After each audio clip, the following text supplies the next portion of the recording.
All right, so we are officially starting the recording. Can you see my screen? I want to make sure that everyone is seeing my screen.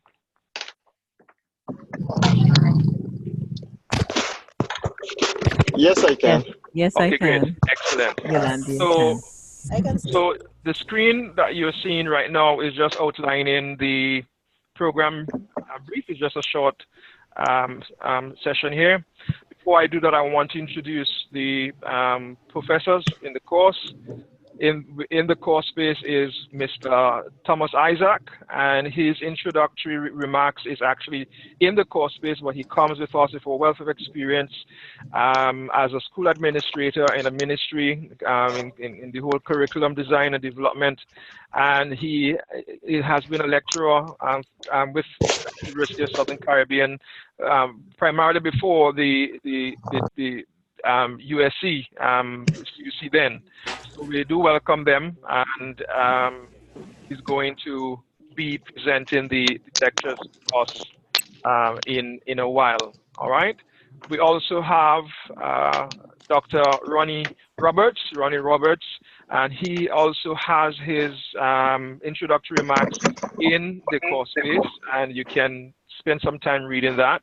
But Dr. Roberts comes with a wealth of experience with the whole idea of his focus is really in educational psychology, or psychology within the education realm. And he is certainly coming back to USC at the time when we are starting this program. So we're honored to have you, sir, Dr. Roberts and Mr. Isaac, as we continue to give up our time to this program. And what I will do is I will take about 10 minutes with this program briefing just to outline to you some of the expectations of this program. And one of the things we want to focus on is that the program is a program that invites you to use an applied approach. The applied approach here is that you wouldn't do it in a vacuum, but that you'll be drawing on theory and to actually inform your practice. And the whole idea here is that you will be able to demonstrate that you're critical, sometimes critical, creative, reflective thinkers or practitioners within your setting, but you will also be able to engage within a practicum within the program. You will also create what is called a digital portfolio. So these are the major tenets. You also have the program outcomes, which described later on. It's in your course outline. You can explore that in detail. But these are the major features of the program. All right. When I say features, I'm saying that these are the major features that we have that emanate from the program. I would want to just focus here. I want the TV volume. What I gotta do? Come. All right. So I'm going to ask that Odeli, we would want to mute when we are coming in. Mute your mic so the others would hear your audio when you're speaking. All right. So again, as I said, we would want students to complete a reflection exercise for each class as they progress through the program. You will complete a period of administrative work within a school or within a classroom setting, and you will conduct supervision sessions in schools and observe different administration styles and so forth. So this is part of the whole feature of the program that you will certainly be using as a student. All right. The program is structured around 5 units. Each course within the program follows a structure where you have 5 units. Each unit lasts for 2 weeks. This by far would be the format that we will follow. So you'll have 3 discussion forums within each course. Discussion forum will take place in Unit 1, Unit 2, and Unit 4. And the discussions will help you to make sense of the themes, but it also provides an opportunity for you to build on the next area that should be, or build on the knowledge that you would have acquired in the course space. All right.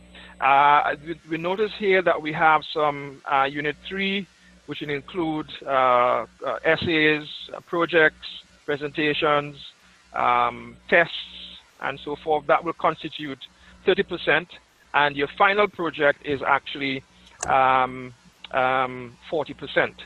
Now, how does this actually look like when it comes to the components? So first component we're looking at there is the discussion. As I said, units 1, 2, and 4 constitute 30% of your grade. And then we have the formative units, which include the other assessment items, which constitute 30%. So 30%, the A and B come together to give you your entire formative of 60% in the course, in the entire course. And your summative, which is 40%, forms component C. So you may have an exam, you may have a project, and most likely we tend to focus on having it to be outcome project based. So most likely you will be using, you'll be drawing from that standpoint. All right, the next slide points to the course. I will be sharing this with you in a subsequent email, so you could actually have in your disposal what courses we'll be doing next, and so I will share this with you as well. One of the key points of this program is that we want to allow you to be creative, critical, reflective practitioners within your field. And so in your discussion framework, you notice that we give you 10%. It's 30% of the course, which is substantially very high. And what we want to do is to ensure that you are able to build confidence as a practitioner, and that we use the RISE model. Now, the RISE model is a model that is used to substantiate and to deepen your response of peer feedback. That is one that is aligned to Bloom's taxonomy, which, you know, what we focus on the cognitive domain. And I want you guys to think of this as a framework to really help you to frame your response to your peers. For example, if you look at suggest in the slide here, you see here, as a student in the forum, you might say you might consider tweaking X for Y effect, or you might want to include supporting information for X and Y, because what you're doing there is suggesting, all right? What you're doing there is suggesting. You may want to reflect. You may want to reflect, which is perhaps this is the lowest level in Bloom's taxonomy that is aligned to. So I recall, I concur, I disagree with, because of, and so forth. You notice they have X and Y, and this is very important, because one of the key things in the rubric, I'm going to share that rubric with you in a while, is that you will receive grades for being able to substantiate your statements. All right. So you notice they say because of why. It could be because of an experience that you've had, but try as far as possible to ensure that you are doing that. All right. So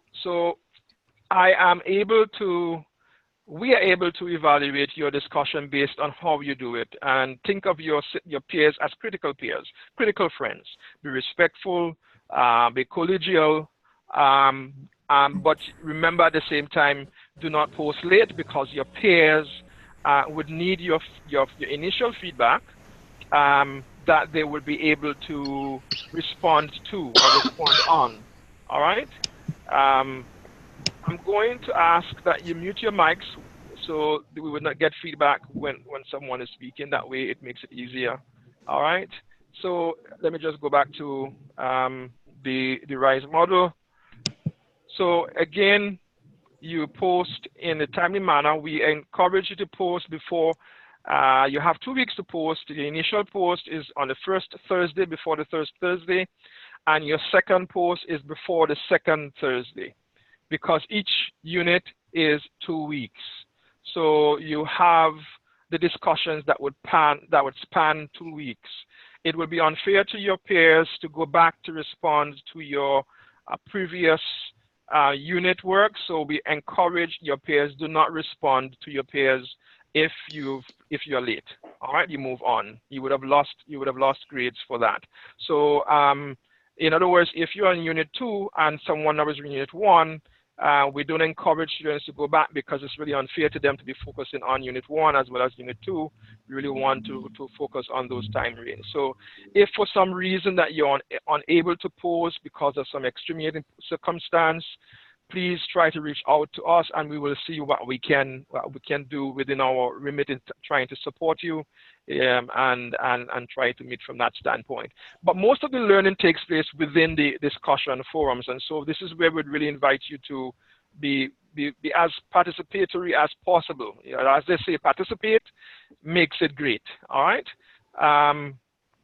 So this here, the RICE model on the screen that you can see is an example. Let's look at inquire, for example. It says here, have you considered looking at X from the Y perspective?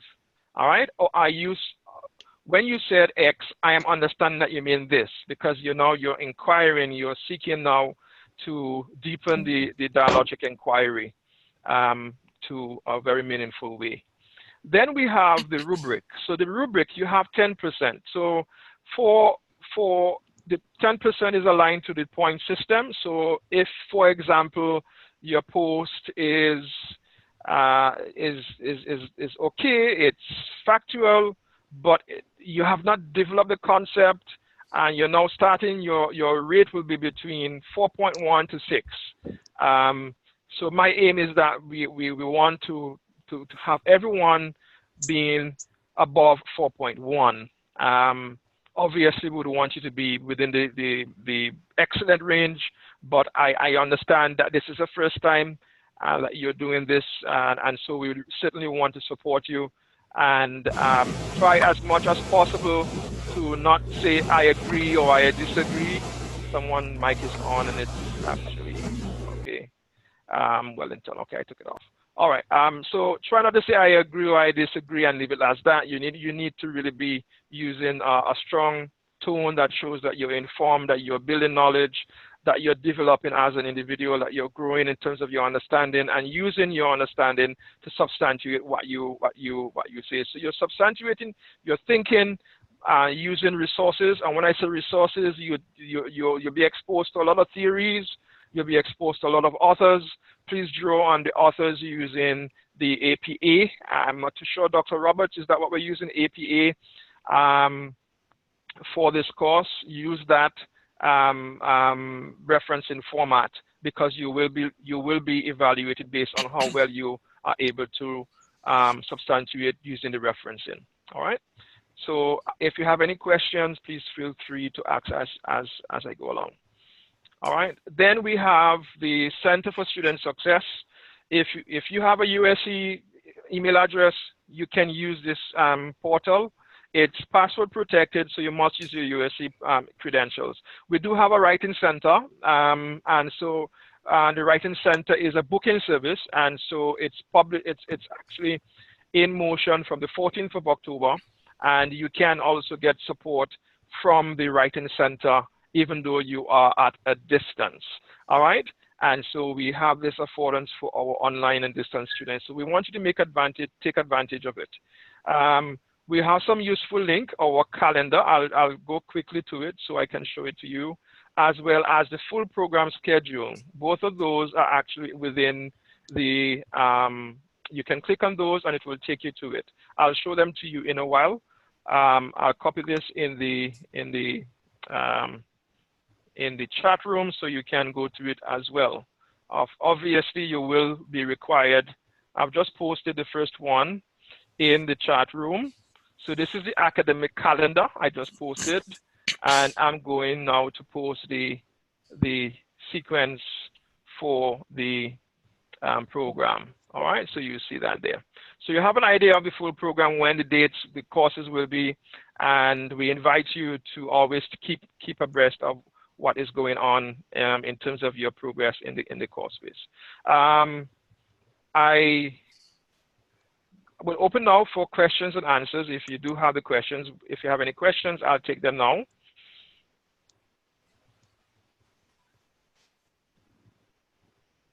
Okay, now if you have questions outside this meeting, I invite you to use the question answer forum within the course space. I know that we have, I know the students from Guyana, you've developed a WhatsApp group. I will discourage you from posting questions that relating to course within that, because I really want to value a collaborative knowledge building and sense within the course space. So if it's some issues with technical issues, we could use that. But as far as possible, try and use the question answer forum, because when you ask a question and when we respond, your peers may also learn from that process. All right, so I want you to value collaborative spirit and value for collaborative knowledge building, as well as collegiality. And so when you do ask questions in the open, your peers do learn from that. All right, and so we do have a WhatsApp group, which is fair, we can use it, but I do encourage you to pose a question. Sometimes what I will do is that sometimes we may respond to the question, and we ask you, can you just repose the questions to the group so that everyone know that this is a response I gave. That way I'm not giving a response to one student when the entire class could benefit.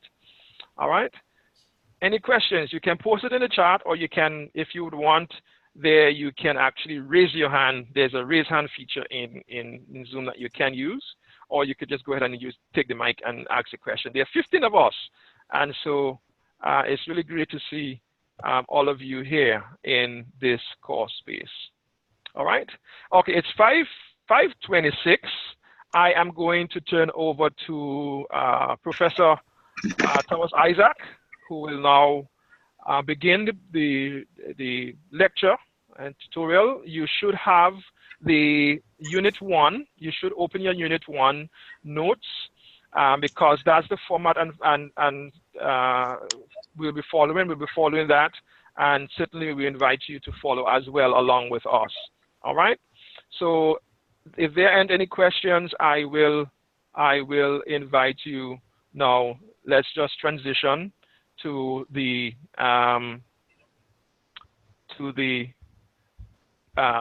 professor.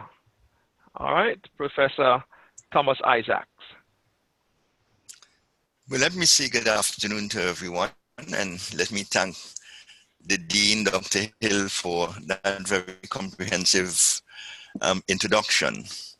I think that people are now quite familiar with what to expect, and I want to say that even though I'm not seeing you in real life, it's the first time I'm doing a course online with anyone. Last time I taught this course, we had face-to-face contact. I hope that we even have more communication, seeing that we're using the new technologies of communication.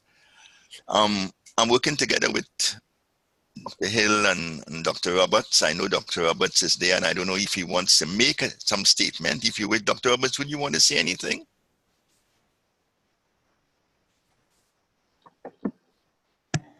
I just want to say good afternoon to everyone, and to say welcome. It's certainly a pleasure to participate in this particular course. Yourselves, I am no expert in regards to philosophy, so I would also be a learner along this path. And so I certainly look forward to much of what Professor Thomas has to say to us, and to participate with you. And I know that we all will be successful in our learning and our experience as we dialogue together. Okay, thank you, Dr. Roberts. I don't know if you heard everything that I said. There seemed to be some... Okay. The voice just faded on me. Yeah, there okay, is some problem with the... Okay, but are you hearing me clearly? You are. Okay. Well, this course is a very demanding course, and I've taught it before. And my experience has always been that at the beginning, there are students who are wondering why they have to do this course. Is it an unnecessary imposition on them? They have no desire to become philosophers, and they really want to know why they must study the philosophy of education, or the philosophical foundations of education. No, I'm not going to ask you to tell me how you feel about it initially, but I'm hoping that by the end of the 10 weeks that we are going to be together, you're not only be convinced of the importance of a course like this, but it's going to play a tremendous role in having you better to understand the craft, right, that you are developing, practice that takes place in the classroom, and generally how education operates generally.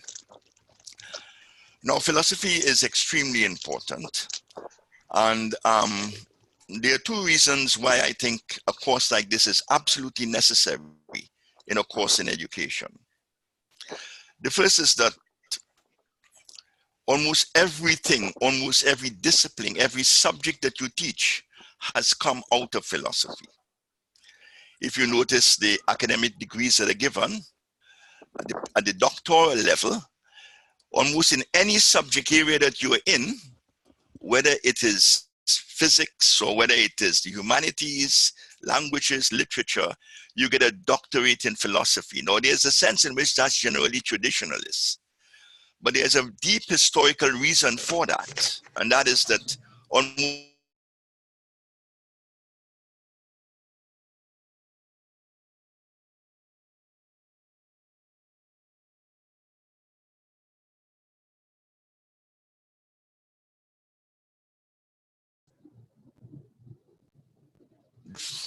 has to recognize that the way in which you handle the subject, the way in which you prepare content, the way in which you deliver content, the methodologies of teaching that you use are all underpinned by a personal philosophy, which you may or may not have acquired consciously over the years. And that philosophy would have been shaped by a range of circumstances, by what you've read, by what has been taught to you, by the cultural experiences and exposure that you have received in life, and also by your reading. And so there are two very important reasons why an understanding of philosophy and a knowledge of the foundations, the philosophical foundations of education is so very important. Now, philosophy is something that we very often say was created or invented by the Greeks. Now, that has been subject to a tremendous amount of debate. There's a very strict sense. In fact, if you're using the word philosophy in academia, then there's a sense in which you're correct to say that philosophy, as we study it in academia, has its roots in Greek thought.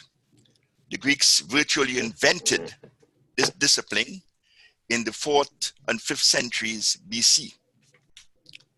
But there's another sense in which philosophy is used. And from time to time, we are going to sort of alternate between the very rigorous use of the term in academia and the general connotations of philosophy, which refers to any system of ideas that underlies or underpins a body of knowledge.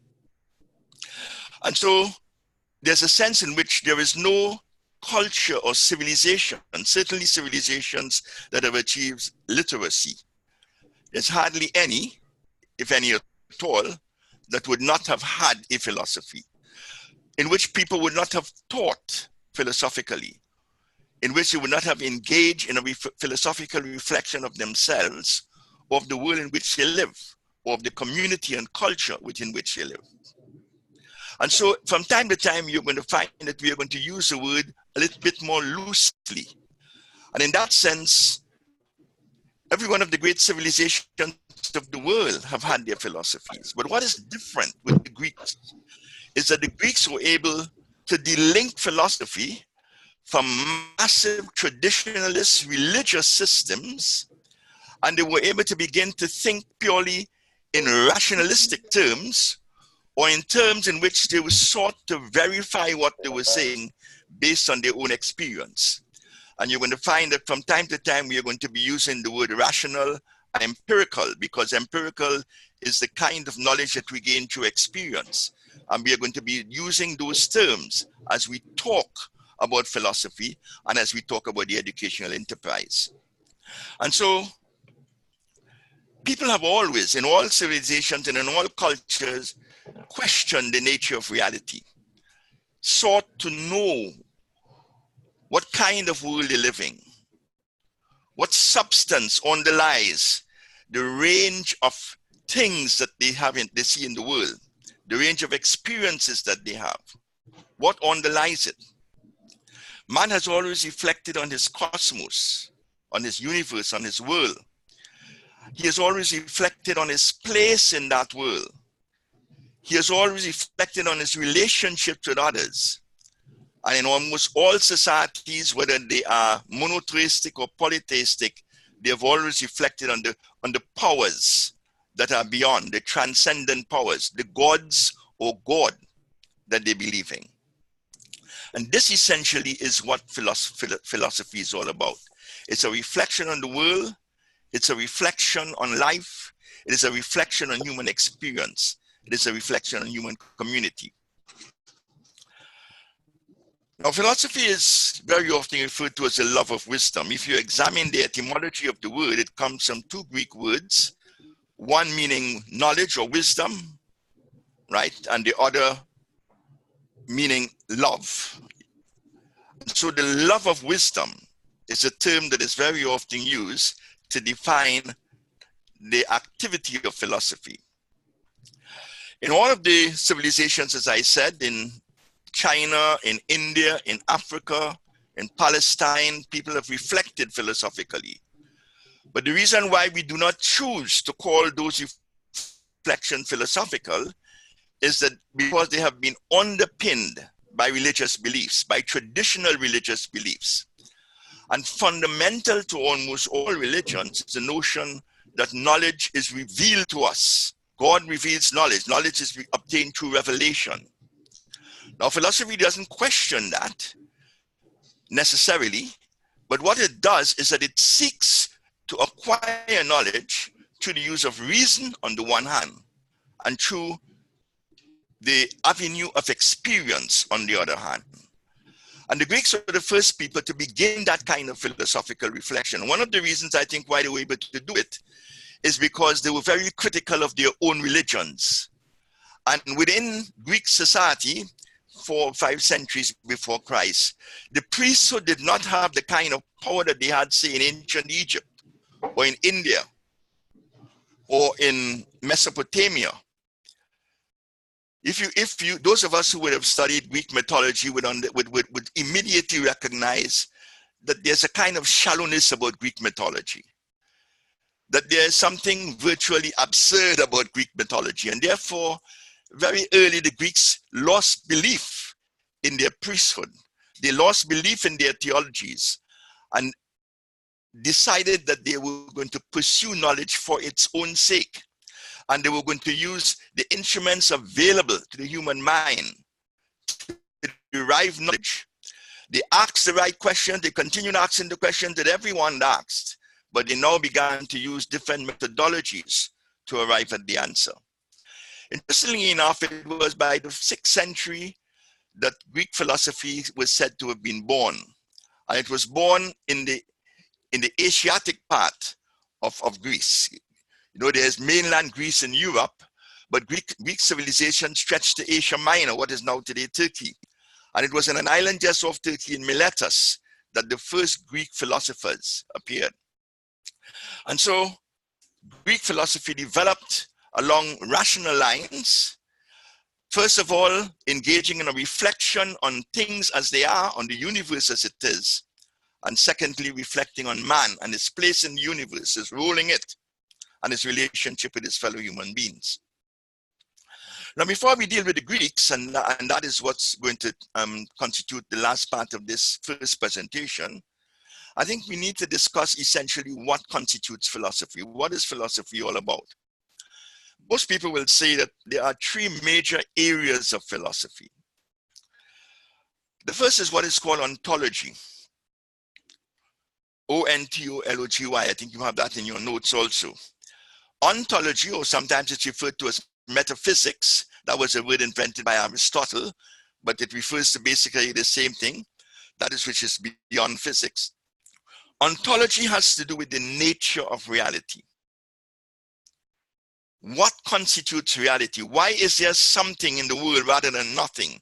That is the big question that philosophy asks, and that ontology seeks to find the answers for. When you are thinking ontologically, then you're trying to define being as it is. Or as the ancient Greeks would say, you're also trying to define non-being, because if there's being, then there must be its opposite, non-being.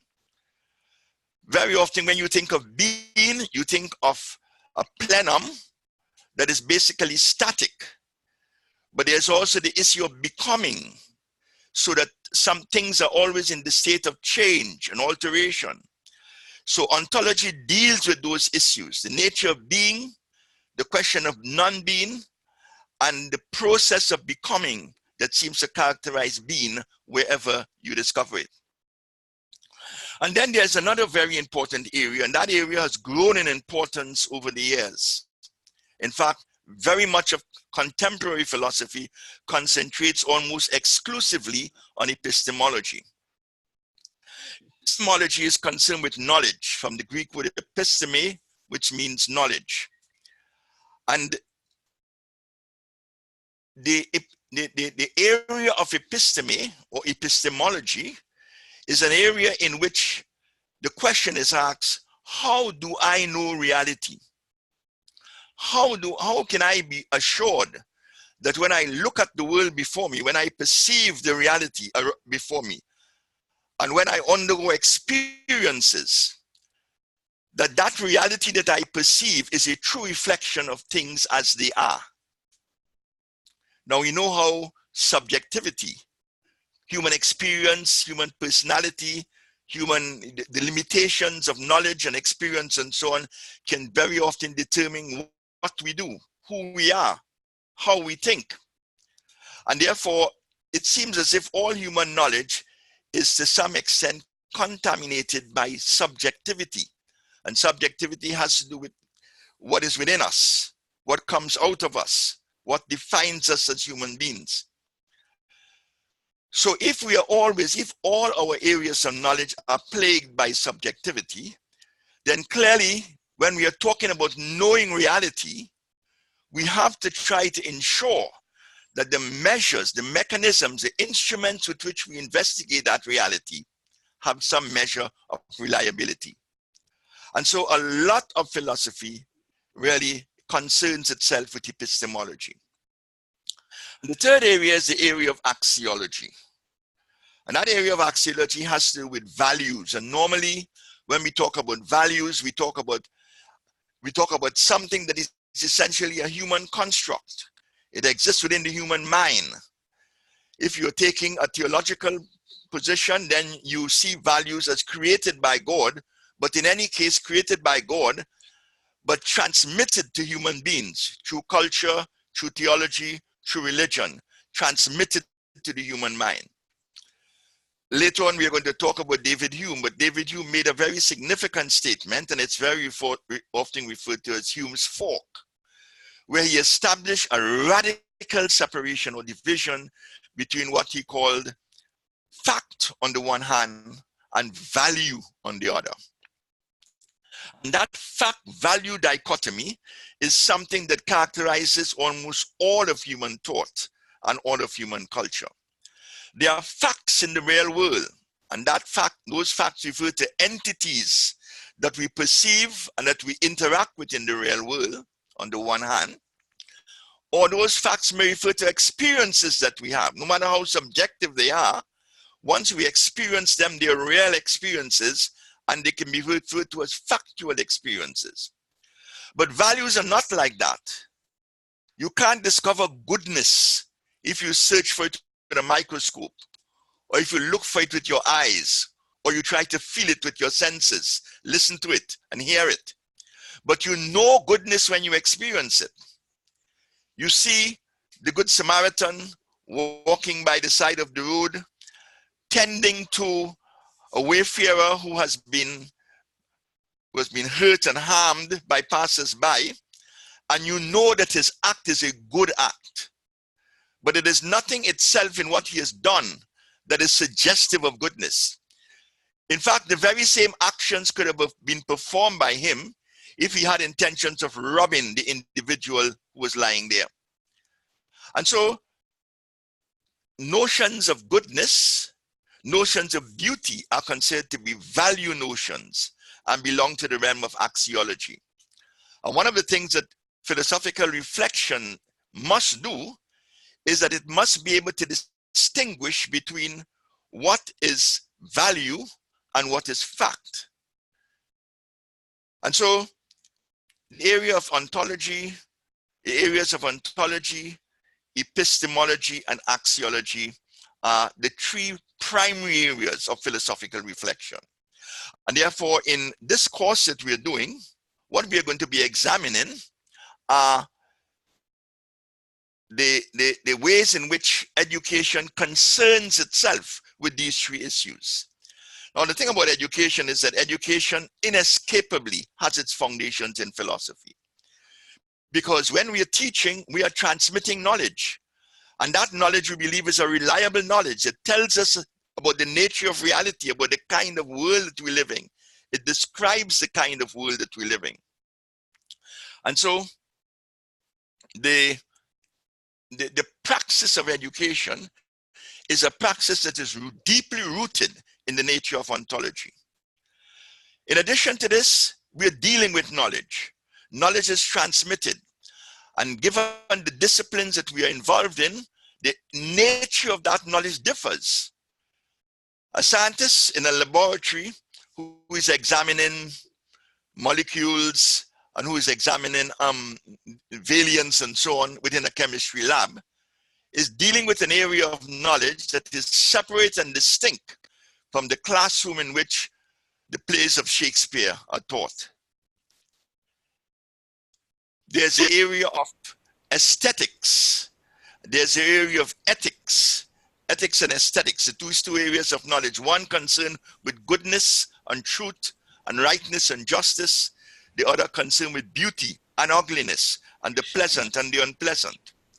And so many of our areas of knowledge that we are involved in transmitting as teachers do have their roots in these various departments or domains of knowledge. And so, to a large extent, therefore, it is virtually inescapable for the teacher not to be concerned with the philosophical implications of what he's doing, of his particular craft, and be able to examine it and reflect on it. The thing about philosophy is that philosophy underpins a number of areas, and it's difficult for anyone to escape the challenge of philosophy as they involve themselves in purveying knowledge of one type or another. And therefore, in almost every academic discipline that we examine, we see that there are philosophical underpinnings to these disciplines. And what I've done in the notes is merely to identify 4 of them, but it's not limited to just 4. And those 4 that I've identified, the areas of cosmology. Now, one very interesting thing about the early Greek philosophers, as we'll be discussing soon, is that almost all of them were cosmologists. They were concerned with the nature of the cosmos, of the universe. What kind of universe do we live in? And when you look at knowledge as it has developed over the years, and knowledge as it has been treated by educators over the years, and when I say the years, I'm talking about the last 2,500 years of Western history, then we see how views and concepts of the universe have changed. Worldviews have changed. Very often you're going to be encountering that term worldview, or understanding of the nature of the world, of the nature of reality. Cosmology has moved from what existed in antiquity as the Ptolemaic system, where the universe was seen as a 3-storied structure with Earth in the middle, stationary in the middle, resting on pillars. Beneath the earth there was hell, and above the sky, with stars planted in the sky, to a classical Newtonian universe, a different type of universe altogether, a universe in which the solar system.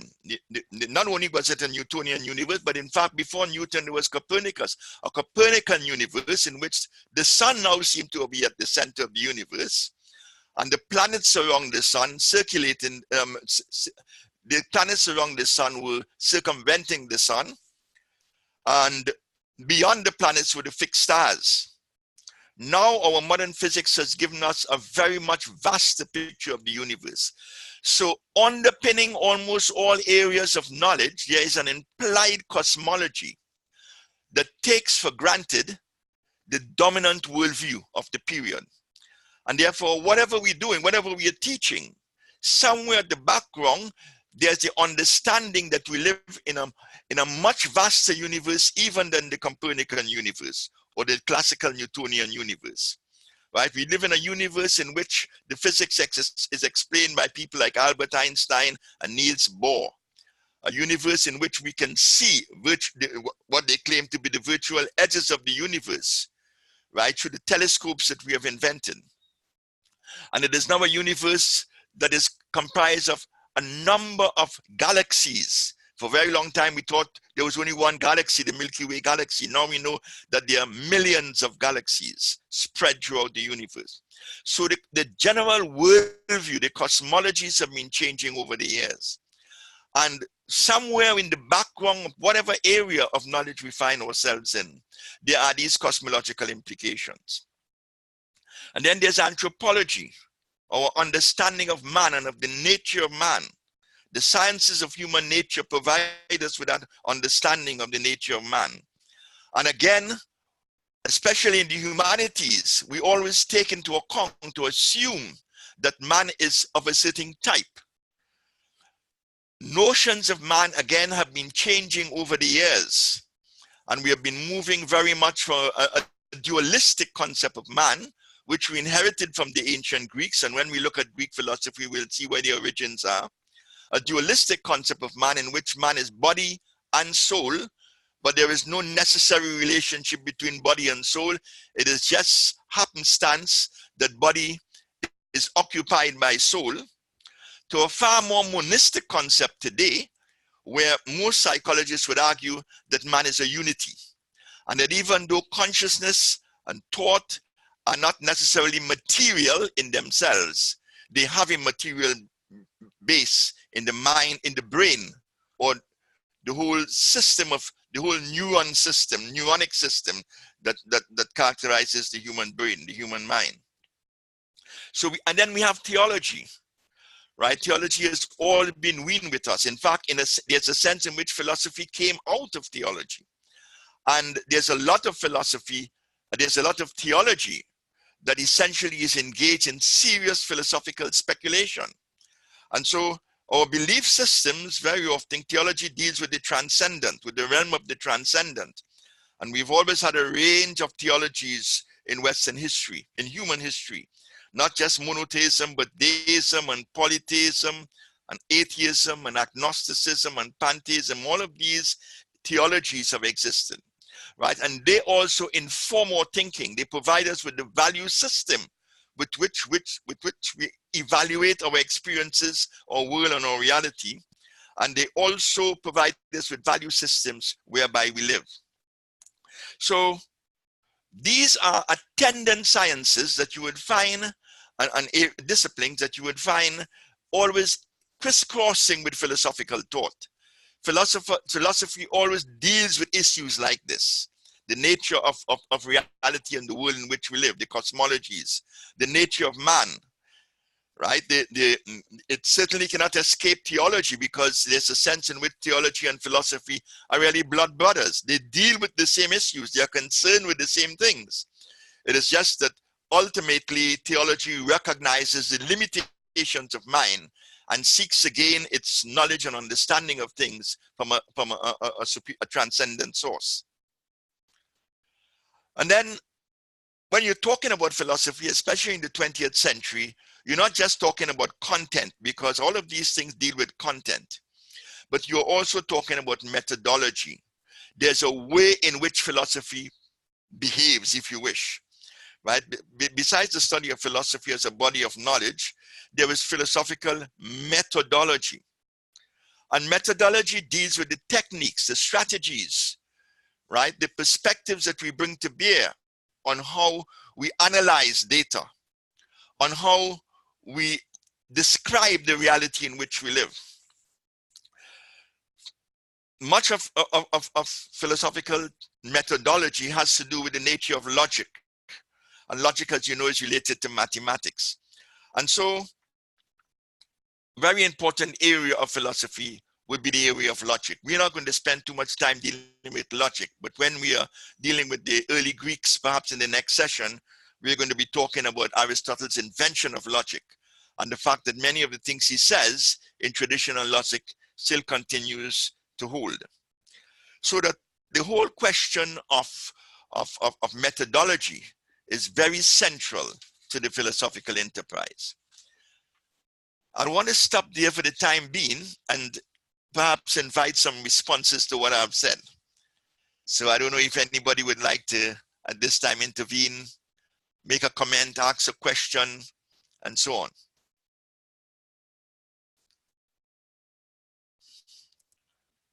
Okay, this is a call from the professor. I'm looking forward to your interaction. So let's cooperate and participate. So I'm looking forward to those of you who have your questions or perhaps a comment that you may have in terms of looking at how is this very new to you? What are some of the things if you've heard from Professor Isaacs before? Is it is it all new to you? How are you making sense of all of this?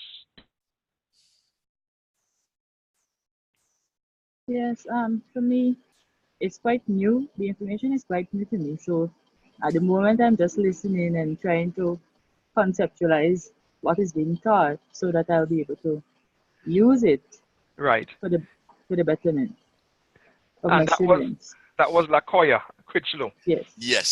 That It's was good Lakoya. hearing you, Lakoya. It's good hearing you. Any particular concept that you were not able to grasp fully and you'd want me to spend some more time perhaps expressing more clearly? Actually, the Greek philosophy, I was a bit lost for a moment, to be honest. But Okay. I caught up back and I figure it might require a little bit more explanation and a little bit more reading to get it. Because the next section is on the Greek, so. Well, there you go. Then my problem is solved. Yes. Yes. But in the next section, I'm going to be dealing with the early Greeks. So a lot of what I've said perhaps will get flesh when I get to that section. Right? But I'm glad for your response. Do you think that it's going to be a very interesting course of study? Yes, I actually do. Because I was, at first, like you said, I was wondering, why is it you need to do the course? You wondered that, yeah. Yes, I'm beginning to understand why is it you need to do it. Because while you were talking about physics and chemistry, because I'm science-based, I was able to really zero in on what you were saying, paying attention to the exact things that you were trying to explain and stuff. So it's going to be an interesting course for sure. Right. I'm glad to get those responses. Right. One of the things about this course is that we are going to be dealing with some very abstract ideas. But we've got to not only be able to identify how those ideas play out in our educational practice and in how we construct curricula and how we deliver information, right? But we would have to be able to, the thing about philosophers is that they try to establish a system of thought that is consistent, right? They don't want to be seen as schizophrenics, saying one thing now and contradicting what they say in the next lecture in the next line. Yeah. And so teachers themselves have to develop their own philosophies of education. And essentially, in an age like this, when we're exposed to so much, whatever we come up with is very often a synthesis of what we consider to be reliable and good from the systems that we're exposed to, right? So to a large extent, one of the things that this course sets out to do is to expose you to a range of philosophies and the way in which they impacted education in the past and in the present, right? That's very important. But you also have elicit from many of them best thought so that you can achieve the best practice, right? Yes, sir. That's that response. Any other responses? I just wanted to ask, yes, I just wanted to ask a question, essentially, or rather ask if you can sort of broaden on the concept of Hume's fork, that fact-value dichotomy. I know you're going to touch on Hume sometime later on, but if you can touch on that a little bit. Right. Maybe how it might be applicable to the context of education. Right. I'm also thinking that I would want to hear from the participants, from the teachers themselves. How do they see education? What is their personal definition of education? I think we will see some of their philosophies coming from that. So if you could get at least 5 persons, if you can do that quickly, that'd be great. And then I think the professor will be able to use that as a way of tying things and see, okay, how your philosophy of education is. How do you see education? Yes. So who do we start with? I'm seeing on top of the list we have Oladeli, we have Latoya, we have Kevin. Okay, go ahead, Kevin. I see your hand is up.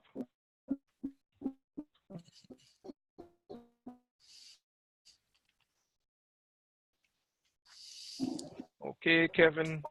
All right. Okay. Good night, everyone. Good night, Kevin.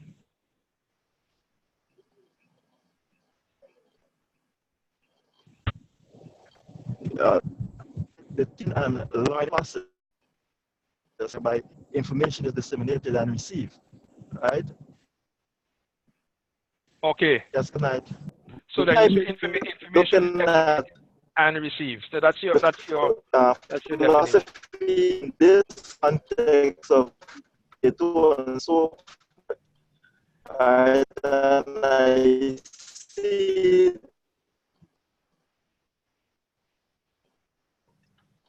Okay, Kevin, I think we captured that you're saying that it's disseminated and information received. All right, anyone else?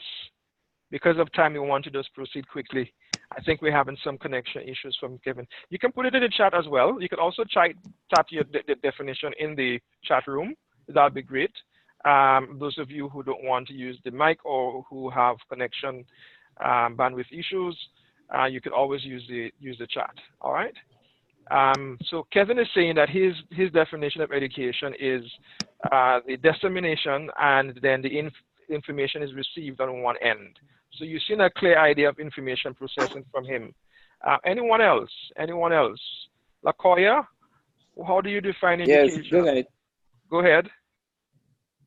Yeah. Go ahead, state your name and go ahead and give your definition. Oh, hi, good night. My name is Oladeli Manifold, and I've been doing research on education, and also I've been interviewing persons and finding out their views on their view of education, what education is. And so far, I've learned that education is the imparting of knowledge, right? And not only knowledge, also skills, values, and of beliefs as well. Okay. So I see education as being holistic. I've also learned that education,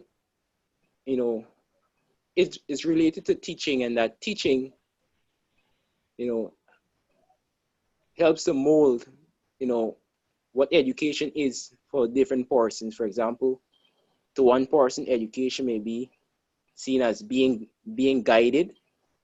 To another person, education may be seen as being, as just receiving knowledge.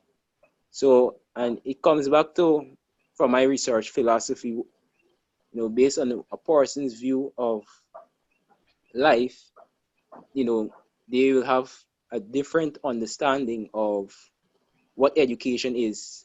That will be specific to them. Yeah, Okay. so that's my submission. Thank you. Thank you so much. We'll go to Juanetta Wellington. Go ahead, Juanetta, and then we'll.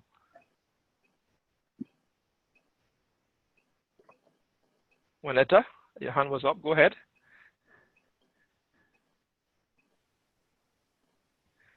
Okay, in meantime, I'll read Janelle's own. It said, education has to deal with the teaching learning process. It's characterized by transmitting of knowledge, whether formally or informally. And Silly Wilson says, receiving and imparting of knowledge in the chat room. That was what was said. Okay, so we've seen, I want to thank Oladeli and Kevin and Sadijuna and Kasimi is saying, I believe that education is one of the most valuable gifts that can be bestowed upon humans. In terms of our critic to that. You notice here some of us are saying education is imparting. Some of us are saying it's an information processing. Some of us may also think, Delena is saying that education is a process where knowledge and skills are passed on. Any of you believe that education is the process of creating the environment in which learning will take place? And you may not necessarily have to impart, but the imparting might be different artifacts and different tools that persons can rely on, and different persons that persons can use, and all those different things. So it's dynamic, and so I'm happy that you're sharing that. So based on that, we can actually get an idea of your worldview and your philosophy, which what the professor. So we have just about 1 more hour. So I'm going to turn over now back to Professor, and we're going to go to the next lecture section of the lecture. All right. Feel free to ask your questions in the chat, and I will interpose those with him as when the time is provided. All right, Professor, over to you. Right. Thank you very much, Dr. Hill. And well, before I go to the next section, I we still want to respond to your initial question about what essentially education is, and also to Dr. Roberts' question, which required a greater clarification of the notion of Hume's fork. Well, first of all, education is now seen as a very complex thing, and when we study Plato, we'll see that Plato began discussing this issue to a large extent, but it was based on a very interesting notion of the human mind. He believed in the transmigration of souls, and we'll talk a little bit more about that later on. And he felt that when an individual is born, he is born with all the knowledge from a previous life, but the teacher has to unlock that knowledge. And that's why he developed what is called the dialectical method, so that in a series of questions, answers would come out, but the answers are answers that really are only possible when you awaken in that individual the realm of the unconscious, where all his knowledge from a previous life was contained. Now that is interesting, because it meant that what the teacher is doing is that the teacher is trying to elicit out of the individual that which belongs to the individual, that which characterizes him. And there's a sense in which education still has that dimension, even though we not accept the notion of the transmigration of souls and so on. There's a sense in which not only are you imparting knowledge of an external world, knowledge of human experience, knowledge of culture and so on, to an individual, so that he can take that information and utilize it, whatever way he chooses, but you're also trying to elicit from that individual something that is germane to him. You're shaping personality. You're trying to mold an individual. And that takes me to Dr. Roberts' issue about the fact-value dimension.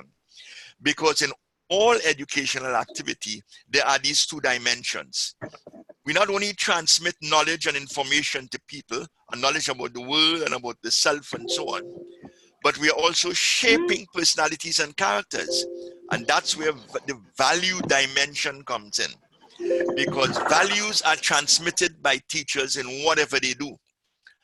Everything they do, the walk in the class, the way in which they look at students, all of these things implies that the individual is perceived in a particular way, that the individual, that the teacher evaluates his students, his environment, his enterprise in a particular way.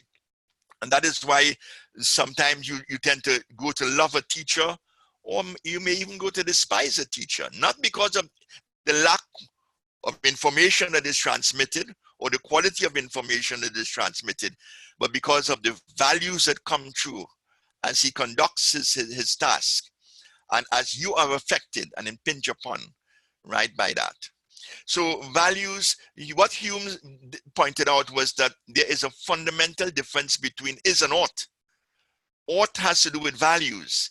Ought has to do with how things are not, but ought to be. They are imperatives. Facts are how things are. And Hume was able to point out, and very convincingly, that there really is a logical hiatus between fact and value. You can't move from a fact to a value that easily. And one of the things he did was that he says, in very often when we are talking, or when we want to establish the wrongness or the rightness of a certain kind of human behavior, we engage in a considerable amount of description about consequences and actions and so on, and we are within the world of the is, and then we take a kind of leap into the world of the ought, into the world of the imperative, by saying how things ought to be. But in truth and in fact, the assemblage of facts that we have been engaged in may not necessarily contain any hint of a dominant value. So one of the things that we have to be able to make a distinction between is certainly that whole issue of the difference between facts and values. And philosophers are always very much concerned with that. Okay, I continue. And Dr. Hill raised some very important issues, and I will just rehash some of them. And that is the whole question of examination of education in a philosophical manner. One of the things that we have to do is to look at education and engage in a philosophical examination of what constitutes education.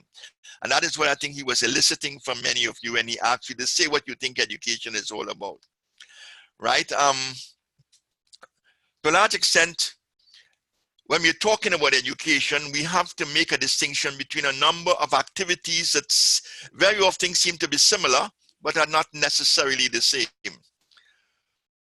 Education can be radically differentiated from training. A number of people do that. We can use education in a very broad sense, which may entail that, but education and training are really it's generally conceived to be two different undertakings or enterprises or experiences. And then there's indoctrination. The problem with indoctrination is that it seems to go against the grain or against the aims and goals and values of true education. True education is supposed to be, again, we go back to the Greeks, it's supposed to liberate the individual. That knowledge should be a knowledge that liberates. That's why they refer to it as the liberal arts, right? A liberal education. It is supposed to liberate people. Indoctrination imprisons people. It forces you, right, into a kind of stranglehold imposed on you by an authoritative system or figure or individual. And so you expect it, you have to believe what is transmitted. You can't examine and analyze and evaluate and reject what you find unacceptable. And so people make a distinction between them, but they can seem to be very similar. We have to be very much concerned with the aims of education, the goals of education. And the thing about education is that, and again, when we deal with the Greeks in the next lecture with Aristotle, we're going to see how education is concerned with the various spheres of knowledge. And Aristotle was the one who made that distinction between certain domains of knowledge. Teaching, learning, right, is a curious nexus. We can define education as that teaching, learning nexus. And what is interesting very often is that the teaching, learning really it is not a one stream or one directional kind of activity or process, right? It's dual. That the teachers ought to be open to learning from the students. One of the things that I enjoy in teaching at USC, given my age, is that I learn so much from a generation that is way beyond me, right? And a generation that is born 50 years after me. And it can teach me so much and expose me. I belong to the 20th century to a large extent, and I'm interacting with people who belong to the 21st century. Yet I think I'm coming with a range of experience that can benefit people in the 21st century, because we build on the achievements of our forebears and we stand on the shoulders of our ancestors. And then there's the whole question of the activity of teaching. A number of people are concerned with teaching subjects, especially at the secondary level. You know, sometimes I have, in my own experience, draw a distinction between primary teachers and secondary teachers. It seems that primary teachers are very conscious of teaching children, of knowing that they have a moral responsibility to shape personalities and characters. Very often, secondary teachers are not like that. I remember when I started as a secondary teacher, my concern was really teaching the subjects of history and literature. I loved them, and I wanted to engage in discourse in them. And there's a sense in which a lot of secondary school teachers ignore the individual that he's teaching and concentrates on the transmission of the knowledge within a particular discipline. But teaching must involve two things. Teaching is referred to as a verb with a double accusative. You're teaching John mathematics. You're not just teaching John, and you're not just teaching mathematics. And teaching John mathematics is really two different enterprises, right? It is teaching a human being on which you have a certain kind of moral influence and whose personality you are shaping and whose craft you are helping the individual to refine, right? Teaching mathematics is engaged in a very intellectual enterprise, a very logical enterprise, and there's a sense in which you can engage in that kind of activity even without a listener, a hearer, a student at your feet. So it is important to examine the concept of education philosophically, and what I try to do there is to give you a taste of what is involved in that kind of philosophical analysis of what constitutes education. There's a question. Yes, question. There's a question from Sadejuna, sorry. And she said, if a teacher or someone in influential seek to indoctrinate those in care with good information, does it still defeat the true value of education? It does, I would say. What do you think? The question suggests that you have an answer. Yes. Okay. Yeah. Hello. Yes. Go ahead. Yes, Dr. Hill, it's Joanna. Joanna. Okay. Yes. Now I'm a nursery school or kindergarten teacher. Yeah. And so sometimes I find myself indoctrinating the children because they are so small, and sometimes, you know, I want to like educate them on a particular concept or something. And sometimes I'm guilty of, you know, rigorously drilling it into them rather than allowing them to come up with the answer or to think and to develop, you know, that thing. So that is why I asked the question, because what I realize, it's indoctrination, because I did not give them that opportunity to think and to, you know, discover things for themselves sometimes, not every time. So hence my question. Well, I think your question reflects the fact that you are very conscious of what you're doing. You do have a philosophical understanding of what you're engaged in, and that's very good, right? I can see, in fact, most teachers, especially when, you know, you have a problem with the pressure of time, you have to complete a course in a given time and the time is getting short. You tend to be very hasty. You tend to just want to impose yourself on the student and transmit that knowledge in such a way that he has it in his mind and his brain ready for the examination. And so you do not spend enough time for him to creatively handle that information, for him to be able to respond as an individual, who that knowledge would have some implications for, to respond to that knowledge in a very individual manner. Education has to do that. Now, the thing about it is that when the whole teaching process is a process, as I said, of liberating the individual. And you start at kindergarten where you are, the student is really heavily dependent on the teacher. The teacher has to be cognizant of the fact that, yes, you're shaping personality and you want creative thinkers and you want people who can make decisions for themselves and you want people who can even say no to what you are saying. But the student remains really very heavily dependent on you. But as you go through from stage to stage, there's an increasing shift to autonomy on the part of the individual. For example, at this level, certainly at the graduate level, you are teaching, you ought to be teaching yourselves, right? The lecturer is giving guidelines and so on, but the bulk of the work has to be done by the student, reading books, reading outside of recommended books, coming up with conclusions based on experience or based on your own individual insights, right, which may be radically opposed to what the teacher is saying. And any open-minded teacher will be able to see the merit of what you're doing, definitely see the merit of what you're doing, even if it is in disagreement to his own worldview or his own personal philosophy. Right, so there's an increasing process of the liberation of the individual as you move through the education system from kindergarten to primary to secondary to university to graduate work. Thank you. Yes. The second part of the presentation today really takes us to the heart of the matter, and it takes us to the ancient Greeks. To a large extent, See a question? Yes, dear Dr. Isaac. Before you move forward, probably I missed it while you were speaking about the liberation, because I was wondering how is it that we are going to work to try not to indoctrinate the children when we are strapped for time sometimes, and or in cases where you would have given the children chances to work on their own, but it ended up being that you had to indoctrinate the child. You're talking about our situation here? No, not us, but in the secondary school. In the secondary school, yeah. Yes. Well, what you really have to try to encourage in the secondary school is people being able to think for themselves as early as possible. You have to present them with a body of knowledge that is necessary.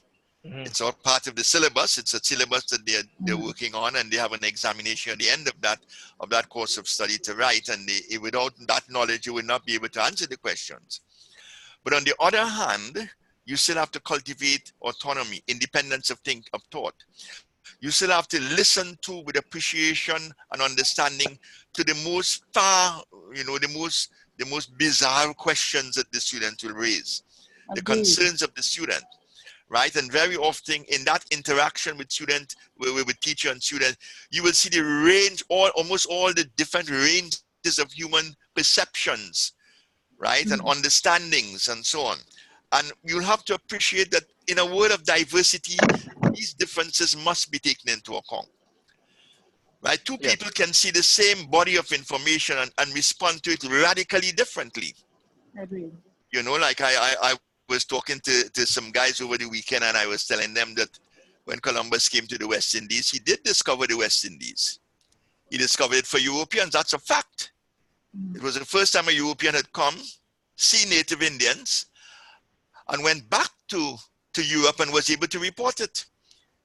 But if we accept that as the truth, as the absolute truth, then we are in a mess, right? Because the Caribs and Arabs who are here just got a visit from some strangers from Europe. So even though they may have had the same experiences in their encounter, for one, it was a discovery. For the other, it was not a discovery, it was a visit of strangers. So the facts are the same, but the interpretations and the understandings differ. And very often teachers have to take that kind of thing into account. The legitimacy of a range of perspectives, even on any given body of knowledge. Good. And Latoya Rodriguez is saying that this lecture has made me realize that the lines between teaching and educating are blurred, and it's critical for us as teachers to be able to differentiate the same. If not, we may be able to indoctrinate rather than teach or educate. Meant teaching versus indoctrinating. Thank you, Latoya. I'm really enjoying your responses. Okay. Thank you very much. Sir, what I do from listening to this is that I agree with what Latoya Rodriguez is saying, because I find that our system is created in such a way that we do more indoctrinating than teaching. And so when our children, leave us and they go out into the world, we realize that we have a problem. Because while they were in school, we were indoctrinating rather than teaching or educating, really educating them. And so I find that the way the system is designed, and I mean, teachers, we are here and we are happy that we can get this information. So, you know, we can change certain things when we go back. But then sometimes it is so, what must I say, it's so hard, you know, with the time and the challenge we face every day with getting children to actually disagree, you know, and to work through concept just because we have to reach deadlines and all of that. So and I just to piggyback on what you're saying, is that many of us as teachers, sometimes we don't teach. We teach beyond the curriculum. We teach the hidden curriculum. And as educators, we really teach students life. And the real outcome of education, if we really look at it, is welcome Winston. Winston is now with us. Is the whole idea of social justice and social change, transformation, as we mentioned. So in the end, sometimes the curriculum may not necessarily do that, but we know as educators, we go beyond the curriculum. Good evening. I have a question. Go ahead, Yolanda.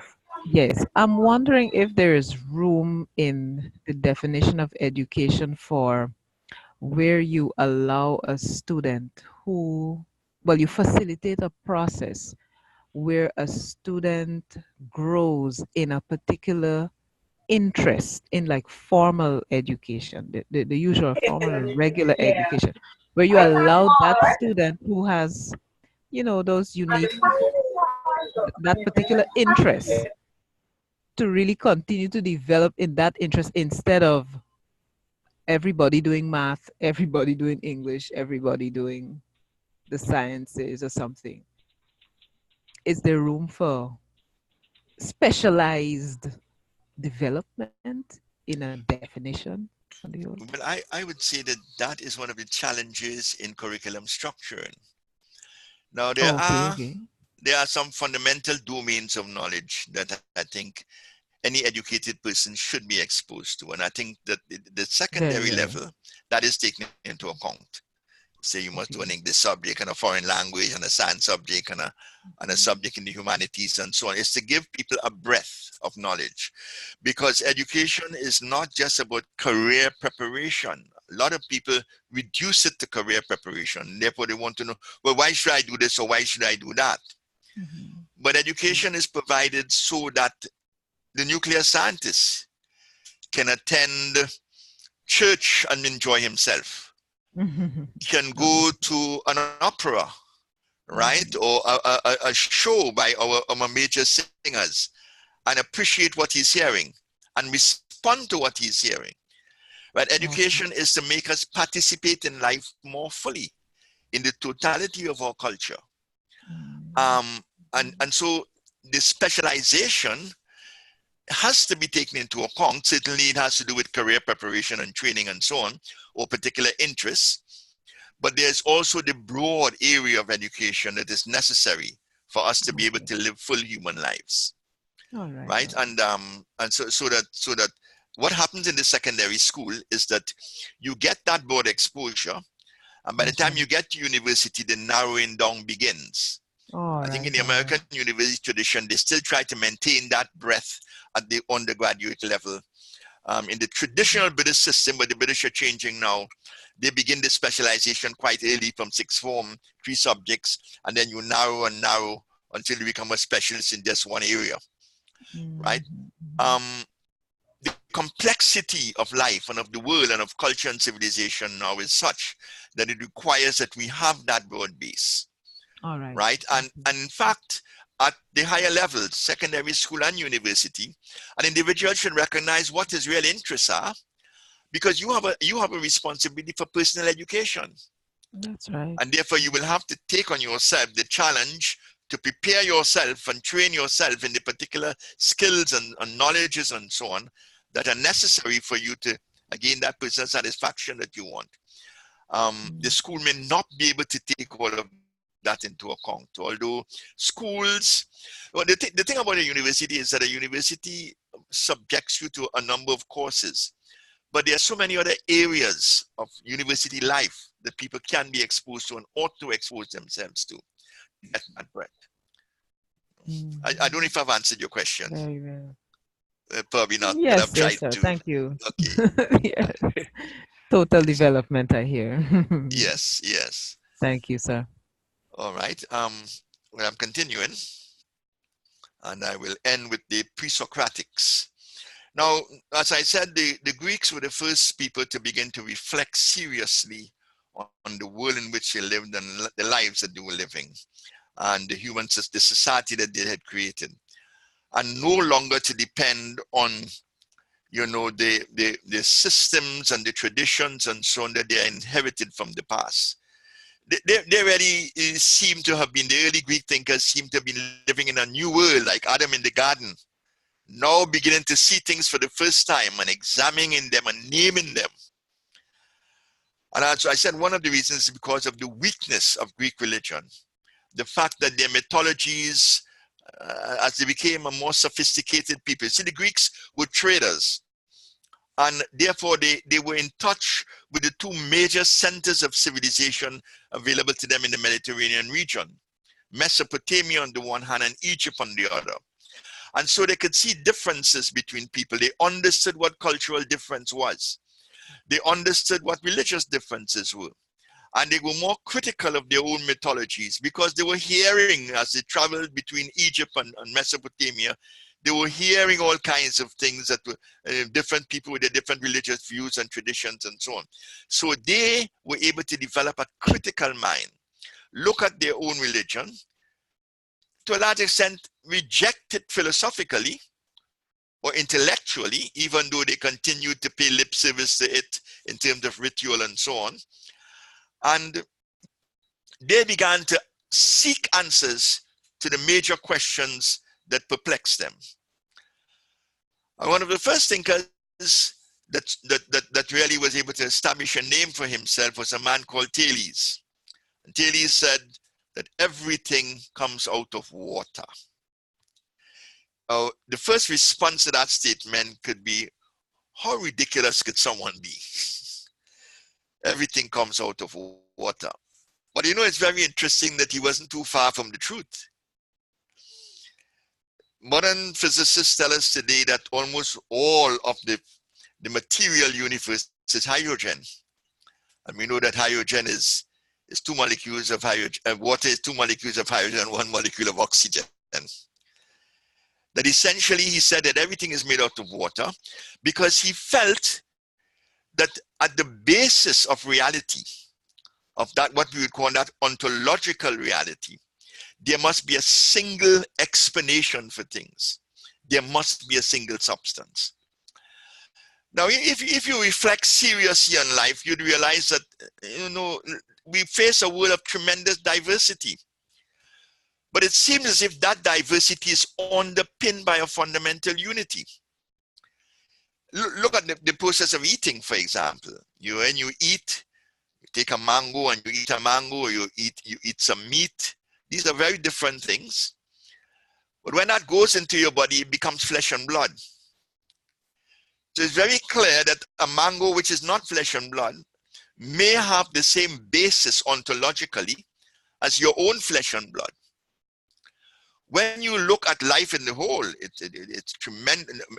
I understand that modern scientists are saying that more than 75 or 80% of life is water.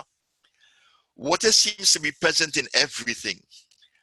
And therefore, and in addition to this, water, there are the three phases that water undergoes. It has a gaseous form, a liquid form, and it becomes ice. And so it has a solid form. And so water seems to characterize an entity, an essence, right? A substance, a very primordial substance that is at the base of the material universe in which we live. And so Thales came up with the very interesting notion that all of the universe is comprised of water. What is interesting is that one of his disciples, Anaximander, disagreed with him. And what is very interesting about the philosophers is that the relationship between the philosophers has not been like the relationship between disciples or prophets and religious leaders. In the case of prophets and religious leaders, the disciple reiterates what the master says. But in the case of the philosophical schools that were developing at this time, the disciples had the freedom to disagree with what the leader said. And so Anaximander came up with the notion that it could not be water. It was something more fundamental than water. He could not name it, but there was a primordial substance that underlay the entire material universe. Anaximenes, another disciple, he was a disciple of Anaximander, came up with the notion that the primordial substance has to be air. And again, that would seem to be a very ridiculous thing, right? But for him, air could be rarefied. In fact, in its rarefied form, right, that it is constituted as air. But when you condense it, it can take a liquid form, and it can even take a solid form. I don't think that in those days there was the technology to solidify air, besides the fact of freezing perhaps. But air itself, very similar to water and seeming to be more fundamental than water, seemed to have been that primordial substance. Now, these philosophers were from Miletus, that's in Asia Minor, right? And to a large extent, that Greek civilization was a civilization that spanned not only the Aegean, that is in Europe, the peninsula in Europe that we now refer to as Greece, but it spanned into Asia, it extended into Asia Minor, into what is now Turkey.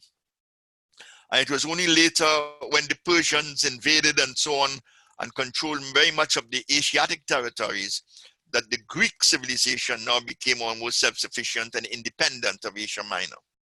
But the earliest philosophers were these Greeks living in Asia Minor, and their reflections, philosophical reflections on the nature of reality were extremely daring reflections. Now, they were looking for a single substance at the base of everything. What constitutes the universe? And we may say in the age in which we live now, with all the sciences that we have, and with all the substances that we have, you know, we have over 100 elements, I think, right? Those of you who are into chemistry would know that there are a lot of elements, that the universe is far more complex than just one thing. But when you move from chemistry to physics, contemporary physicists are actually doing exactly what these ancient Greek philosophers, pre-Socratic philosophers were doing. In fact, people like Stephen Hawking and all of these great physicists are still searching for the single entity, the single thing that underlies all reality. And it's not the atom as we know. And we are going to come to the Greeks and the atomic theory just now, but it's not the atom as we know. Well, because the atom itself is quite a massive entity that is constituted by a number of other smaller particles. And so I think it is Einstein himself who was dying, as it were, who longed to create a formula, a single formula that would explain all of the material universe. So a number of modern physicists or cosmologists see their ancestors in these early Greek philosophers, see the aim of their science. Now they have a massive technology that they can use in order to examine the nature of reality. They have telescopes and microscopes and all kinds of accelerators and so on. But they are really aiming to do the same thing what the Greeks tried to do merely by reflection, merely by analysis, intellectual analysis, merely by cognition. They were trying to solve the problems of the universe. Later on, we have some other very important Greek thinkers among us. And we have the famous Pythagoras. Pythagoras is a very important character, not only in ancient Greek philosophy, but in mathematics, because he himself was a mathematician, and he came up with the notion that at the bottom of everything is number. And he had a number of solids, 5 various solids with some very queer names. But he saw all universe as comprised of these geometrical figures. And he himself believed that geometry was the study that gave us a better understanding of God. Pythagoras is a man who came, well, I think all of us would know Pythagoras from the theorem. I remember that when I understood in Form 5, when I got to understand Pythagoras' theorem, I got to love mathematics thereafter. Pythagoras was a tremendous mathematician who saw God as the great geometer and saw the enterprise of mathematics virtually as a religious enterprise. And he became actually a religious leader himself. He is one of the men who believed in the transmigration of souls, and that view was transmitted to Plato later on. We'll talk about Plato next day. In the immortality of the soul, a doctrine that came to be accepted even in the Christian religion in the early centuries, right? And he had a tremendous influence on Plato. And in Plato's system, and we'll talk, as I said, next day we'll talk about Plato. Plato had mathematics as the most elevated subject in his system of knowledge. And then we had Democritus. Democritus came up with the atomic theory. His argument was that if you take any piece of matter and you keep subdividing it, you're going to reach a point where you can divide it no more. You're going to reach the atom. He was able to come to the conclusion that all of material world was constituted of atoms merely by reflection. Modern scientists have had to use instruments to do that, and they've had to use experimentation to show that atoms are really at the foundation of the material universe. But he was able to, through pure thought, and he had a very powerful influence on a number of the thinkers of his day. And so these are some of the early pre-Socratic philosophers, and we refer to them as pre-Socratic philosophers because they came before Socrates. And as we'll see, Socrates plays a very pivotal role in the whole development of Greek philosophy and Greek thought, and also in the development of Western thought. Now, one of these ideas that were expounded by these philosophers have certainly implications for education. Because what are we educating people about? At a very fundamental level, we are educating them about the world in which they live. That is why physicists consider their discipline to be the queen of the sciences, the basis of everything. Because physics is the root of all knowledge. That's what they argue. And because physics tell us essentially what the material world is constituted of. And so the contemporary philosophers see their antecedents in these early Greek philosophers, as well as contemporary scientists. These were the first physicists, if you wish, although they were purely theoretical physicists. These were the first philosophers because they not only were trying to analyze cognitively, intellectually, the nature of reality and the universe, but they approached the world with a certain kind of wonder and curiosity, a willingness to know, a refusal to accept dogma and tradition, and to search for themselves to the roots of the real world. And so a number of modern scientists and philosophers and thinkers consider them to really be their fathers, and they preceded them, and they really created an intellectual system, an intellectual approach that we have inherited today and that we have been able to make such great strides with. So the early philosophers, these early pre-Socratic philosophers, have laid the foundation of knowledge, Western knowledge. And the philosophers that came after them only developed and expanded and built on what they did. And so the whole history of Western thought has been a history that finds its roots and origins right there in these early philosophies. Let me stop at this point and let me get some responses. Yes. Any responses? Any questions?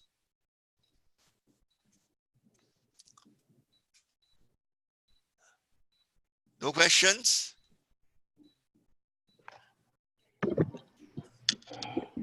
Lukaya, you have a question? I'm seeing movement in your area. Just a minute there, sir. I'm not hearing you clearly. I'm trying to look. Yeah. No, not a question to say, but more of a statement. Right. Because remember I asked before about, I'm not sure how the Greeks are related to it, Yeah. but giving the information you would have just given us about the early philosophers, and Yeah. now understanding that all of these scientists would have really paved the way for philosophy for us as we see it now. Mm-hmm. And if we are to really develop the same methodologies that they would have, not to say trying to figure out another principle or philosophy, but following their footsteps, being consistent and persistent, we too might be able to um, to garner some more bit of knowledge as into how to help our students become the individuals we need them to be in society. Uh-huh. Well, I'm not sure I got you clearly there, but what I would say is that we have moved way beyond them in terms of the content of knowledge. Agreed. Right. But I think what we have to learn from them is the attitudes to learning. Yes. That ought to remain the same, right? And I mentioned the wonder and the curiosity as you confront the natural world. And you pose questions to that world and you seek answers. And you don't allow yourself to be trammeled by the dictates of authority.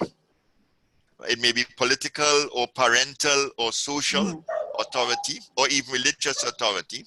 You don't allow that to hamstring you, to obstruct you in the search for knowledge. And you seek to pursue the truth wherever it takes you. And that's a very important thing. Agreed. That is a Right? And principle.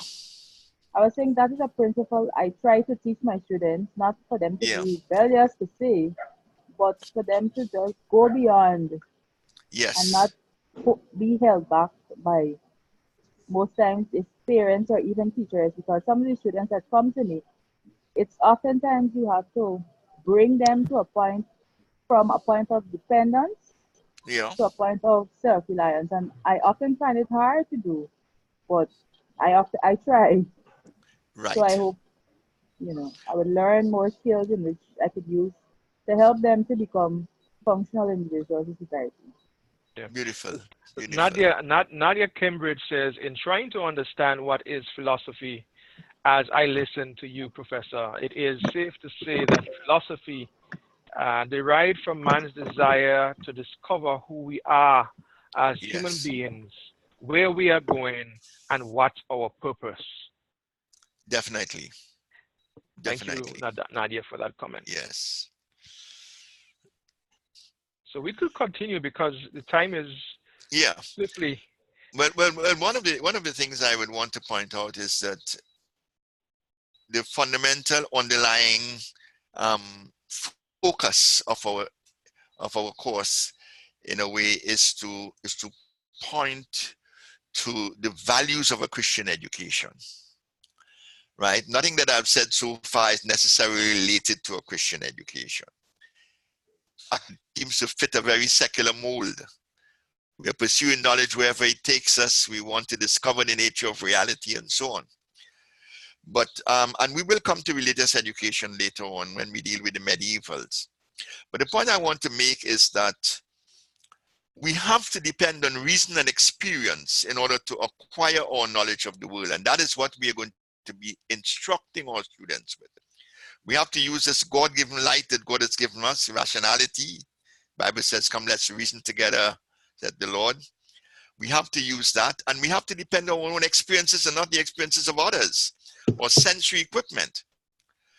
But where our religious focus becomes significant and ultimate is that we also have to recognize the limitations of the instruments that we are using as finite beings. Reason cannot solve all the problems that there are. And reason very often gets us entangled in a range of conceptual contradictions, where you can argue for one and for the other side equally. In addition to this, even experience, which essentially is based on the nature of our sensory equipment, the 5 senses that we have, has its limitations. And as we know, each sense has a rigid limitation. The sense of sight, we may say, is the best in all, or perhaps the sense of touch. But each one has its serious limitations. But what is more important is the fact that when we compare ourselves with a number of creatures in the animal world, we realize that we are not as superb as we think we will. We can't see as good as an eagle, right? We can't hear as good as a bat. Well, a bat doesn't have to hear. It uses radiation to track its environment, right? We don't even have that faculty. We can't hear as good as a dog, or smell as good as a dog. So that even when we compare ourselves to the rest of the animal world, there are rigid limitations. In fact, what scientists are doing now is that they're no longer depending on the sensory equipment that we have. They are depending on instrumentation, because they recognize that when you get to infinitesimals, or when you are dealing with that which seems to stretch to eternity, you can't depend on any sensory equipment in order to be able to gauge reality. And so your instruments are the ones that you have to depend on.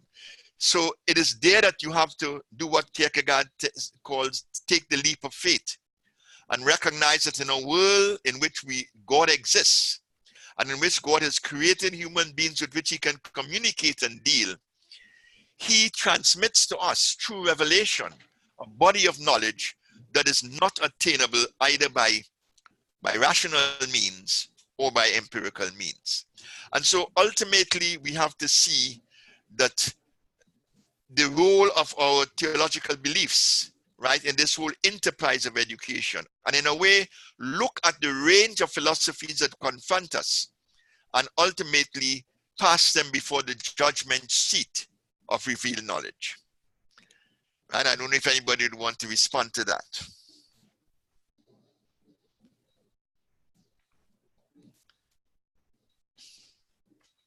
Dr. Roberts, you there still? Yes, I am here. I would actually repeat a little bit, because I'm trying to respond to Dr. Hill here. Yes. So I was a bit distracted there for a moment. Okay. But what I did was to introduce the whole question of the theological perspective. Okay. Right, and the importance of a Christian education, and the fact that underlying all of our discussions and so on, and analyses, that ultimately is the focus. Right? And it has to do with the fact that even though philosophers have depended generally, almost exclusively on reason and experience, today philosophers have realized the rigid limitations of those two instruments or techniques or approaches to knowledge. I find it interesting. Earlier on, you referred to particle physics, some element of particle physics, where they're basically trying to find this this underlying cause of reality, so to speak, within the physical environment. And I recall what is referred to as the Higgs boson, or God particle. Right. I'm sure some of the physicists don't appreciate that name necessarily, but you get the sense that within individuals, there is that search for this ultimate reality as such, and yet at the same time, you would find that you have philosophers, ancient philosophers, who you said that, and I wonder about that. You said that they were still engaged in regards to their religion, from just in terms of going through the rituals, so to speak. But I did wonder if, in truth and in fact, isn't it that much of what they came to understand to some degree were influenced, and perhaps maybe in terms of some of the later philosophers as well, that much of what they thought of was somewhat underpinned by their religious beliefs as such? I suppose people were at different stages, at different places, in terms of their continued espousal of the ancient religious traditions in ancient Greece. Right. The next section, when we come to those people, those new Athenian and the later philosophers who began to now reflect on human experience and not so much on the world, we'll see that there were a range of people like the skeptics and the cynics and the sophists and so on. And all of them saw reality in different ways, and therefore all of them had a different kind of relationship to the religious traditions. You know, Socrates himself, for example, was executed. Well, not executed. He was punished with death and had to drink hemlock to commit suicide because they felt that he was preaching against the gods. Right? He himself seemed to have subscribed to belief in a single god. Very many of the discussions, he seemed to have been leaning towards that, but he rejected the whole mythological system of the ancient Greeks. But the last words he uttered were very interesting. They were uttered in irony. He says, "When after I leave here, give a cock to Asclepius." Now, Asclepius is a god that you normally offer a sacrifice to when you are healed of a disease. He was saying that life itself seems to be a disease, and therefore he asked his friends to offer a cock to Asclepius because he was now delivered from a disease. Oh, wow. Lip service in a way, right, to the religious beliefs at the time. But a lot of what he was saying was preparing the Hellenistic ground for what came 300 years later as Christianity. Right? It was preparing that ground to a large extent. So it's very interesting that the Greeks, even though they had virtually lost faith in their religious traditions, still maintained very often openly, and overtly, they maintained a kind of adherence. They were really laying the foundations for a far superior kind of religious experience that came to emerge, if you wish, or to take shape in the Christian period during the 1st and 2nd and 3rd centuries of the Christian era. Any other comments? I'm only hearing Ms. Latoya, not hearing anyone else. What are the others? Okay, one thing, and based on what you said about changes in terms of before and now, if it is that truth is the only absolute thing, then the fact that our access to truth continuously changes, won't that be the reason we would, as we go forward in time, we will have to change the methods in which we use so as to help us to understand better the truth that is now accessible to us? That is a serious philosophical issue. And in the course of our discussion, I suppose we will see how people handle it. First of all, there's the issue of truth. What is truth? Right? And to a large extent, we are going to recognize that there are different kinds of truths. Right? There's what is called objective truth on the one hand, and there's what is called subjective truth on the other. Right? That I'm in pain now may be a subjective truth. Or that I'm unhappy may be a very subjective truth. But nobody can conduct an analysis in any one of the known sciences to really determine to what extent that is a correct statement, an authentic statement for me.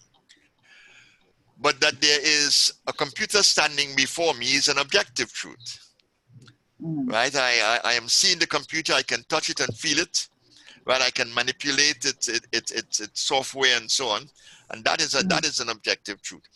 So the truth is something that has to be determined or has to be defined in terms of the context in which you're writing.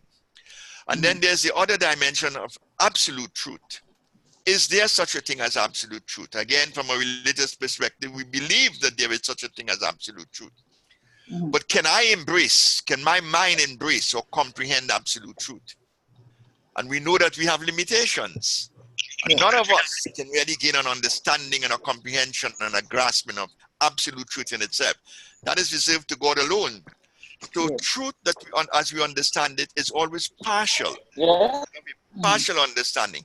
And that is why knowledge is progressive. That is why we can learn more all the time, because we get deeper and deeper, further and further into our understanding of what constitutes truth. Right? So the issue of truth is central to philosophical reflection.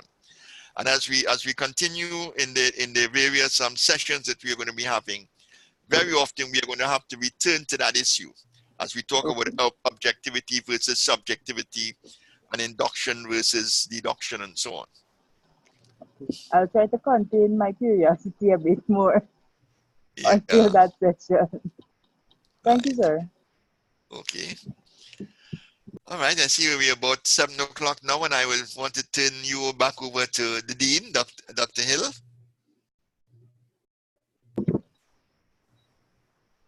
Yes. So Dr. Hill, Dr. Hill was indicating that he had a student in another class, and so he had to leave for that particular session. So I suspect that you can continue as is necessary, and I would do the needful in terms of closing off the session. Right. Okay. Well, I turn over to you then. Okay. So I guess that would be the lecture for today. I'm sure it was certainly an enlightening one. There's much that can be said in terms of applying what we have learned and what we will eventually learn. There are a lot of connections that are yet to be made. And so that we look forward to that time, perhaps at the next session, as well as I want to encourage students to do the needed reading. There are a lot of resources that have been appended, as it were, to your course outline, and that you can find out much more. And so perhaps next time, Latoya and others, perhaps there may be other questions that would really challenge Professor, so that I want to encourage us to do the necessary reading as we go forward. Are there any other questions before we close down for Professor Thomas? Professor Isaac? Oh, well, I don't have any other questions. Again, I really hope that the students who were listening understood in the first instance and appreciated and enjoyed. I don't know if I was able to transmit that feeling of enjoyment and fun, because a lot of philosophy, there's a lot of fun in the study of philosophy, right? I want to encourage you to do as much reading as possible, because really it is a reading course, right? And you do have the sources indicated in the material that you've been given so far. Read as much as you can. I would suggest that you look at your notes beforehand so that you get an acquaintance with the material, and when it's delivered from the desk